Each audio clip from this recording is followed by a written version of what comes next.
আসসালামু আলাইকুম বন্ধুরা, আমরা আসছি অনেক প্রয়োজনীয় একটা ভিডিও নিয়ে আপনাদের মাঝে।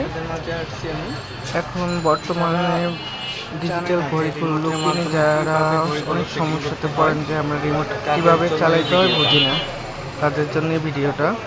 প্রথমে ঘড়ির জন্য এই ঘড়ির চিহ্ন দেওয়া এটাতে ক্লিক করবেন, তারপরে প্লাস করলে বাড়বে, মাইনাস করলে কমবে।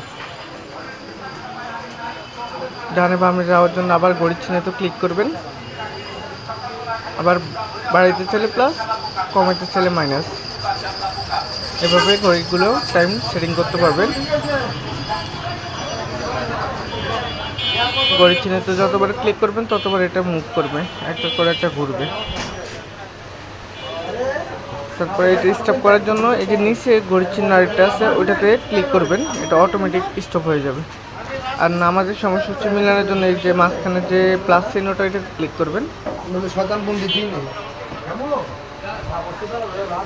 এটা ক্লিক করে এখানে যেখানে যে সংখ্যা প্রয়োজন এখান থেকে সংখ্যা ক্লিক করবে, অথবা এটা দিয়ে ডানে যাবেন, এটা দিয়ে নিচে যাবেন, এটা দিয়ে বামে যাবেন, এটা দিয়ে ভুল হলে উপরে উঠবেন। ভিডিওটা শেয়ার করে রাখেন, হতে পারে এটা আপনার কাজেও লাগতে পারে। আর AM/PM কীভাবে চেঞ্জ করতে হয়, 12টার পরে 13টা হয়ে গেলে ওই ক্ষেত্রে সরাসরি আমাদের সাথে স্ক্রিনে দেওয়া হোয়াটসঅ্যাপ নাম্বারে যোগাযোগ করে রাখতে পারেন। আসসালামু আলাইকুম।